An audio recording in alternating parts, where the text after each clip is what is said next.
드디어 이제 제 3안으로 들어갑니다. 이게 인페르노 칸토 6번입니다. 6번. 여기 이제 앞에 부분은 이 3환에서 사람들이 식탐으로 고생하고 있고 거기 그들을 벌하고 있는 괴물인 케르보로스, 여기 이제 30행까지 나오는 거. 그 이후에는 이제 거기에 누가 등장하면 찌아꼬라는 피렌체의 유명한 정치가가 등장. 이제 정치가 등장을 해요. 그래서 이 식탐, 음식을 탐하는 것이 피렌체 정치인들의 행위하고 똑같다, 이걸 말하는 겁니다. 시간은 성금요일 4월 8일 자정이고 제3환이고 식탐하는 자들이, 근데 식탐하는 자들이 거기에 벌이 있어요. 끊임없이 흑비, 진눈깨비, 우박이 떨어져서 땅에 악취가 풍기는 땅에 떨어져요. 이게 보세요. 우리가 음식을 먹는 이유는 뭐예요? 향기 때문에 먹거든요. 근데 향기가 고약하다 그러면 음식 안 먹잖아요. 그런데 정반대로 꼰뚜라빠서로 여기는 악취가 나는 장소. 그래서 이 악취 때문에 도저히 들어갈 수 없는 장소예요. 이게 꼰뚜라빠서입니다. 여기 있는 죄인들은 뭐냐? 글로시라 그래서 음식을 필요 이상으로 먹어. 인간이보다는 짐승에 가까운 사람들이다. 등장인물들이 단테, 베르길리우스, 그다음 치아코. 치아코란 말이 돼지라는 말도 돼요. 그 다음에 케르보로스. 여기에 형별과 인광보가 있는데 죄인들은 흑비, 눈, 진눈깨비, 우박이 퍼부어 진흙탕에 완전히 잠긴다. 이 말은 뭐냐? 완전히 음식에 중독됐다는 거예요. 그들은 끊임없이 내리는 차갑고 무거운 비를 맞고 거기에 삼두견이 있는데 케르베로스는 그들에게 화를 내며 가죽을 벗겨요. 음식을, 고기를 뜯는 것처럼. 그리고 4등분해요, 몸을. 식탐이라는 죄를 지었기 때문에 역겹고 더러운 진흙에 파묻혀 괴로워한다. 이제 케르베로스, 이제 그 얘기가 있어요. 그래서 이제 18페이지 보면 이 육행에 나오는 모든 내용들을 제가 요약을 했고요. 여러분과 같이 한번 읽어보겠습니다. 여기 이제 특별히 오늘은 33행까지 하고 이제 다음 시간에 34행부터 나머지 이제 찌아꼬, 그 당시 피렌체가 왜 백파, 흑파, 그 당시에는 괸프파하고 기벨파하고 나눠져 갖고 교황과 왕정파가 싸웠는지 그런 얘기가 나오거든요. 그래서 이제 피렌체의 미래에 대해서 묻는 얘기고 이게 정치하고 섞여서 나오는 유일한 그런 구조이라고 할 수가 있습니다. 그래서 1행부터 좀 읽어볼게요.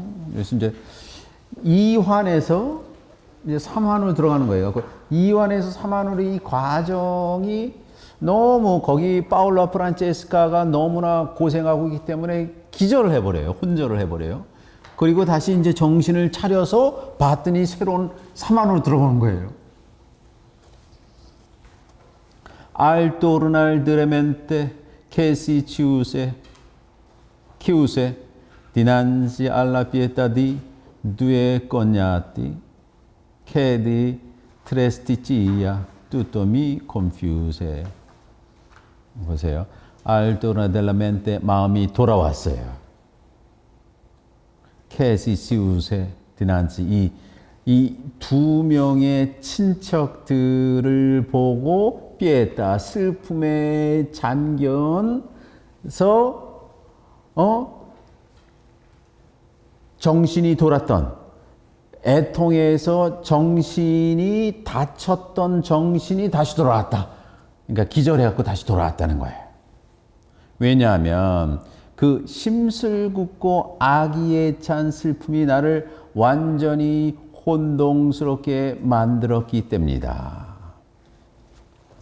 이 단토는 칸토 5의 마지막에서 프란체스코와 파울로의 처지를 생각하며 너무나 슬퍼서 기절해버립니다. 그러니까 기절하면서 정욕의 굴레에서 식탐의 굴레로 이동을 해요. 단테는 베글리스와 함께 세 번째 굴레로 들어가요. 이것은 식탐하는 자들이 벌을 받는 장소, 글라터니, 식탐은 무절제 죄 등 정욕보다 더 심한 죄예요. 끊임없이 떨어지는 더럽고 얼음처럼 찬 진눈깨비가 쌓인 악취가 나는 진탕에서 뒹굴고 있습니다. 이들은 식탐에 탐닉하여, 음식에 탐닉하여 육체를 충족시키기 위해 영혼과 이성을 마비시켰다. 이거는 이전에서도 말했죠. 그들은 동물들의 본성과 같은 것으로 동물적인 죄야.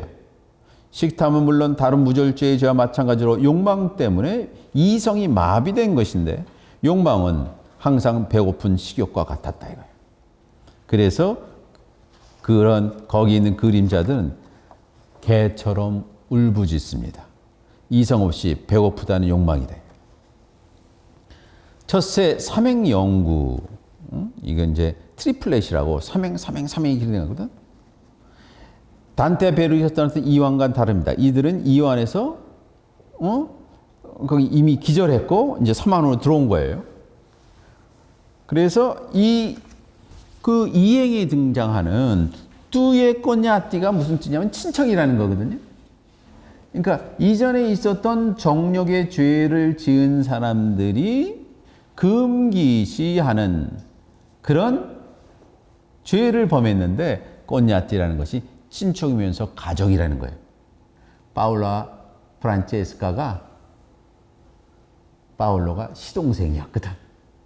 그래서 인간의 정욕 때문에 그걸 깼기 때문에 프란체스카의 죄를 통한 근친상간으로 죄가 배가 된다라는 것을 그 이행에서 말하는 것 같아요. 그렇죠? 거기서 이제 등장하는 트레스티찌아라는 단어를 삼행에서 사용되는데 이 단어는 현대 이탈리아에서 흔히 트레스티자 또는 고통이라는 의미로 발견돼요. 그래서 이제 사행 보겠습니다. 여기는 뭐냐? 딱 봤더니 정신 차려서 봤더니 여기는 이전과는 달리 새로운 고통과 새로운 고통을 받는 자들이 질비해 있는 거예요. 내 주위에 사방에 있는 것을 본다. 내가 어디로 움직이든지 몸을 돌리든지 혹은 어디로 눈을 두든지 거기에는 노비 토르멘티, 새로운 고통들과 노비 토르멘타리, 고통받는 사람들이 사방에 있었어요. 여기서 내가 주위를 돌아보면 미 베기오 인토르노란 말은 뭐냐? 새로운 환, 세 번째 환으로 들어왔다는 거예요. 두 번째가 세 번째 중까지. 그래서 여기에 이제 사람들을 막 보기 시작하고 칠행 보겠습니다. 이오소노, 내가 알테르초 체르기오, 세 번째 서클에 왔다. 이 세 번째 서클은 그 세 번째 환에 대한 번역이 이렇습니다. 거기는 라삐오바, 비가 내린대. 한없는 비가 내리는데 그 비에 대한 형용사를 4개나 붙였어요. 8행에 에테르나, 비가 영원히 내린다. 말라데타, 그것은 저주받은 비고. 프레다, 그 비는 너무 춥고. 그리고 그레베, 무거운 비다. 무거운 비, 소나기가 차가운 것으로 저주받고 영원히 비를 맞고 진눈깨비 같은 비를 맞으면서 지금 벌을 받는 거예요. 그 다음에 구행에 중요한 두 단어를 사용했는데 레골라, 원칙과 에꼴리타, 수준이 마이논 레노바, 결코 변하지 않았다. 지옥의 특징이 예전에도 말씀드렸죠. 이 지옥의 특징은 불변하다는 거예요. 지옥 가는 사람의 특징은 뭐냐? 변하지 않는 사람이에요. 그걸 다시 한번 말하는 거죠. 이것이 non renovable, 변하지 않는 거예요. 이탈리아의 노바 라틴어에서 왔는데 새롭다, 신선하다, 최신이다, 이상하다, 이전과는 다르다는 의미다. 단테의 첫 작품인 신생이라는 작품이 있다 그랬잖아요. 비타 누오바, 새로운 삶이라는 것으로 어머니의 뱃속으로 들어가 다시 태어나 이전과는 전혀 새로운 인간으로 태어난 걸 비타 누오바라고 그랬어요. 이게 1275년에 쓴 산문과 시가 적절하게 섞인 산문시 작품이거든요. 노바는 여러분이 알다시피 천문학에서는 별들의 탄생을 노바라고 그러잖아요. 초신성을 의미한다. 초신성은 이전의 별과는 질이 다른 거예요. 거기에 구행에 등장하는 레골라하고 꼴리따가 있는데 레골라는 뭐냐? 삶의 원칙입니다.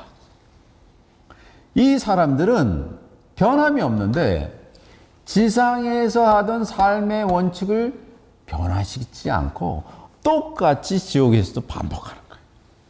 삶의 원칙, 그 원칙에 자신을 맞추려는 절제인데 여성의 생리주기도 레골라라 그래요.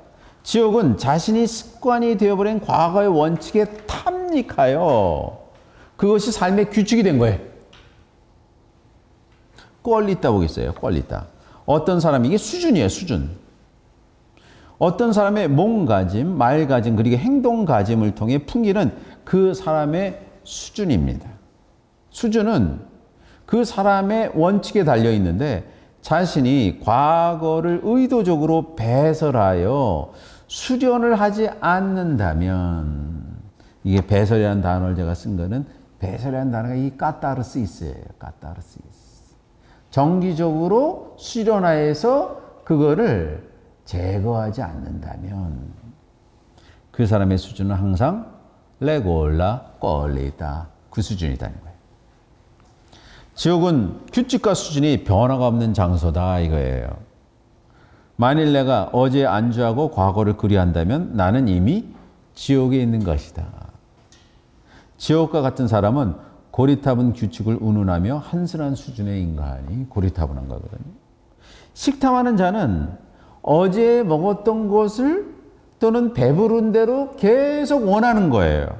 진눈깨비, 우박이 섞인 비, 라 삐오바로 진흙 늪에서 결코, 진흙이 이러냐? 결코 거기서 빠져나오지 못한다는 거예요. 영원히 잠겨 벌을 박아. 단테는 목, 이 꼴라는 신체, 정신, 영혼의 건강을 저하여 인간의 존엄성을 무너뜨리는 중요한 기관이다. 이 꼴라가. 그 목이 요구하는 욕심으로 몸 전체가 망가진다. 아직 뇌 기능을 몰랐나 봐요. 뇌에서 먹으라고 시키는데. 식탐의 은광보는 지상에서 식탐을 통해 얻는 피해의 악화로 표현된 거예요. 이 비는 영원하고 신의 저주를 받았고 신을 욕하거나 신성 모독한 자에게 내린 형벌의 특징이 상하는 말라데따를 사용했어요. 그 비는 무겁고 강압적이며 견딜 수가 없어요. 그러니까 이 장면은 분명히 단테가 성서에서 히브리 사람들이 이집트를 탈출해서 먹을 게 없었잖아요. 그때 모세한테 가서 우리한테 먹을 걸 주십시오 하고 요구를 해요. 그때 모세가 하나님한테 기도를 했더니 하나님이 하늘에서 뭘 줬죠? 만나를 줬잖아요. 그때 만나를 줬을 때 생각해 보세요. 사람들이 욕심이 나갔고 이거를 이틀치, 3일치를 모은 사람은 그 다음날 봤더니 만나가 썩고 없어졌거든. 그게 뭔지 아세요? 일용할 양식이라는 거예요. 그날 먹을 그날. 그래서 주기도문에도 daily bread란 말이 있어요. 그날 먹을 그날 양식. 그래서 이 출애굽기 16장 4절에 힌네이 맘띠르 내린다는 걸 라켐 레헴 너희들한테 레헴이 빵이라는 빵을 널 위해서 내릴 것이다. 민 하쇼나임 하늘에서. 그랬더니 거기에서는 빵이 이 하늘에서 빵이 내렸죠. 그거를 이제 만나란 말이 무슨 뜻이냐면 이게 처음 먹는 새로운 것이니까 What is this? 란 말. 이게 뭐지? 그게 히브리어로 만나예요. 근데 여기 좀 반대죠? 여기서는 먹을 수 있는 게 내린 게 아니라 흙비가 내려요. 차가운 흙비가 내려요. 거기에 그란디네 그로사가 무거운 우박이 내리고 아쿠아 틴타 더러운 물이 내리고 네베 눈이 내려 per l'aere tenebroso si riversa 검은 대기를 통해 막 쏟아지는 거예요. 그리고 뿌따라는 것이 아테레 뿌따가 영어로 둀들이 들어가 썩은 냄새가 나는 거예요. 땅에서 썩은 냄새가 나. 그것을 받는 땅은 썩은 냄새로 난다. 이게 이제 지옥이라는 그러니까 지오그래피컬 그 땅의 상태를 처음 표현할 거예요. 지옥에 있는 것을 우리가 아는 상태로 처음 표현한 게 이 장면들이에요. 그렇죠? 그래서 악취를 풍기는 땅. 이게 악취. 아까 이제 뿌달라 테라란 말이 악취라는 것이 사실은 지상에서 사람들이 델리커시 맛있는 향기 있는 음식만 먹으려고 그랬죠. 근데 그 정반대로 꼰트라뽀사가 여기는 악취 나는 땅으로 먹을 수 없는 땅으로 표현한 거예요. 식탐가들은 식사를 하기 전에 음식으로부터 나는 향기를 맡음으로 음식을 취해 누릴 쾌락을 극대화합니다. 그들은 지옥에서 후각, 미각, 촉각을 자극하는 음식이 아니라 썩은 음식이 나는 악취로 반대로 고통에 시달리게 되었다. 이게 이제 다음 시간에 우리가 공부할 거가 이 단테가 이 악취와 식탐하는 자를 그 당시 피렌체 정치가들로 아주 비교를 해요. 지상에서는 자신만이 독식하려는 피렌체 정치가를 염두에 둔 것만이지만 사실 누구나 오늘날 우리 상황과 가장 어울리는 문구다. 식탐에 중독되어 육체를 충족시키에 영혼과 이성을 마비시킨 것처럼 더러운 오물에 빠져 있는데 그것이 오늘 우리의 상황과 너무 유사하다. 그거예요.